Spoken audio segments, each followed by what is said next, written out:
O governo de São Paulo anunciou hoje o plano para retomar a atividade econômica a partir do dia 11 de maio. Caio, suas primeiras considerações, por favor.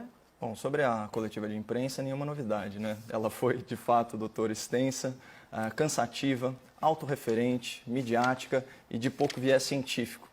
O governador, ele insiste na ideia de prorrogar a quarentena baseada numa data arbitrária, como se o vírus se importasse com o calendário do governo e a pandemia lesse PowerPoint. E ai de quem questionar a duração e o rigor do isolamento, né? Afinal, o resultado desse sacrifício todo é salvar vidas. Será mesmo? Eu tenho um estudo científico aqui de 2019, publicado por economistas e médicos sanitaristas do Brasil e do Reino Unido, na revista especializada The Lancet. Ele avaliou mais de 5 mil municípios brasileiros e concluiu que a cada 1% a mais na taxa de desemprego, a mortalidade aumenta meio ponto percentual. Segundo esse estudo, em razão da última crise econômica, aquela gestada no governo Dilma Rousseff, 31.415 pessoas tiveram sua morte diretamente relacionada aos efeitos da recessão econômica. Isso só na população jovem e adulta, não contabilizaram mortalidade infantil. Então aqui, voltando para 2020, o Sebrae já anunciou que pelo menos 600 mil empresas fecharam. As projeções de retração do PIB estão oscilando entre 5%, 7%, 9%. Um dos cenários do estudo do Instituto Brasileiro de Economia da Fundação Getúlio Vargas projetou 12 milhões e 600 mil novos desempregados no país.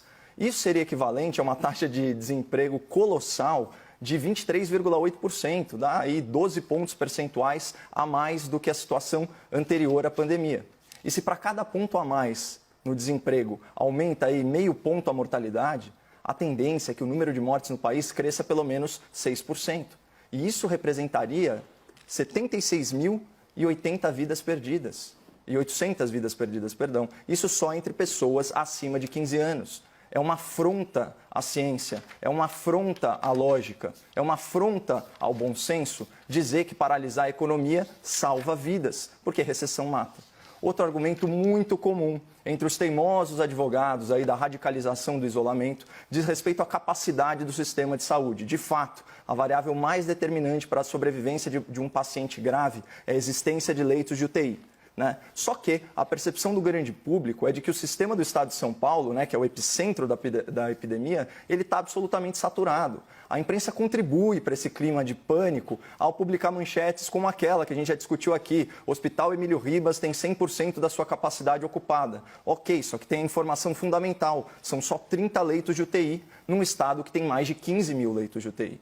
Na contramão desse sensacionalismo, hoje foi anunciado que a fila de testes para o coronavírus está zerada, ou seja, não tem exame pendente para paciente. Também foi anunciada uma taxa de ocupação de leitos de UTI de 53% no estado e 73% na região metropolitana. Então, eu recomendo que o espectador acesse também o portal da transparência do Registro Civil na aba especial Covid. Lá é possível fazer uma comparação entre o número de óbitos de 2019 e 2020, tanto no seu estado quanto no Brasil inteiro. Aqui em São Paulo, nós tivemos esse ano 1.468 óbitos a menos por pneumonia e insuficiência respiratória. E se a gente selecionar o mês de abril, esse mês de abril até o dia 22, são 1.938 óbitos a menos em relação a 2019.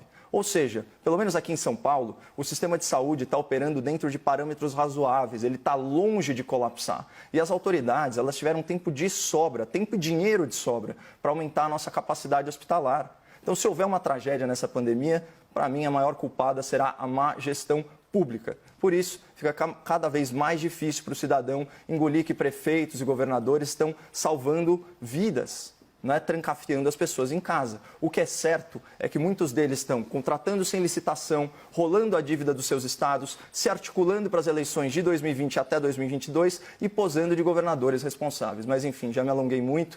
Você, espectador, é o melhor juiz para decidir se o seu prefeito ou o seu governador está realmente tão preocupado em salvar vidas.